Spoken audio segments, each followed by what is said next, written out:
I switched gyms to one of these big box gyms, Crunch, and I can't record this in there because in there they blare the music like it's 2002 and one of us forgot to bring our MP3 player. This gym is basically a daycare center for college kids, and at first I hated that, and now I love it because I am pretty much the old woman in the shoe to these children. So they don't talk to me, they don't look at me, they leave me alone, they don't touch my stuff, and that is perfect. My favorite thing to do in there is to get up on my perch of judgment, the treadmill, and it allows me to stare out upon the warehouse of all the children. And upon that perch of judgment is where I have learned how humanity, how the human race is going to end. I watch these boys come in, and they come in bird formation. There's 3 or 4 of them. They're always together. Bird formation, like a flock of Canadian geese landing on a retention pond. And they all look like this. It's all this. The hair is so violently forward that they all look like llamas. For the rest of this video, they shall be referred to as the Canadian llamas.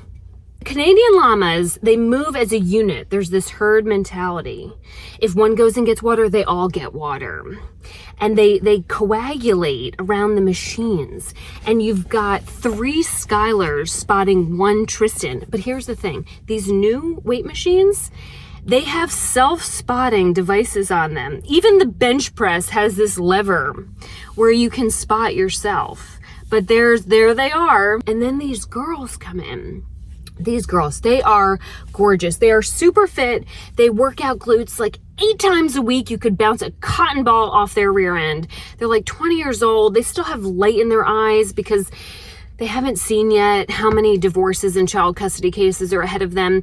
But they come in and all their body positivity and fitspo, and they've got their teeny tiny matchy little gym outfits and their Stanley Cup full of pre-workout, and they do these little dances in between each set with their headphones on, and they've got the cell phone up on the tripod to do a thing for the reel with the tiki-taki, and they are a delight. They are beautiful, very personable, very confident, and these boys are terrified of these girls. What should be happening in here, this should be a feral cat colony. They're in college and they're all fit. They should all be in heat, rubbing up against a leg press, and that's not what's happening. The Canadian llamas are all over at the machines, but then you've got the itty bitty fitties are at the squat racks, and they've got 6 plates up and their weightlifting belts. They're by themselves. Nobody's talking to them. And occasionally you'll see an itty bitty fitty walk over to where the Canadian llamas are, and she'll mouth something to them like, and they're like Lot's wife in the Bible. They turn instant pillar of stone. They cannot make eye contact. They cannot have conversation. And you'll see them just flatline, and they'll like, and she'll pick up a 90-pound free weight and go shoulder press with it. The bad boy era has officially ended. These girls are never going to have the experience of getting on the back of a motorcycle that they absolutely should not be on. The most dangerous thing in there is a boy who's not vaccinated, and it's not because he has some kind of rebellious streak. It's because he's afraid of needles. I'm convinced that all the tattoos in there are temporary. I want to gather these girls up and say, ladies, everyone grab a medicine ball. Come gather at my feet. I will tell you a story of gym culture lore. Once upon a time, you could not get rid of them. They would hang on the edge of your treadmill for 30 minutes while you were jogging, while you couldn't even talk back. You could not get them away. They would have these yummy opening lines like, do you need a spot? And you'd look down at your 3-pound pink aerobics weight and think, no, but yes.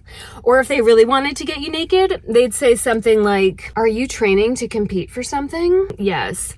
I'm training to beat yesterday's time of burning off every single calorie that I ate after 7 p.m. that came loaded with shame.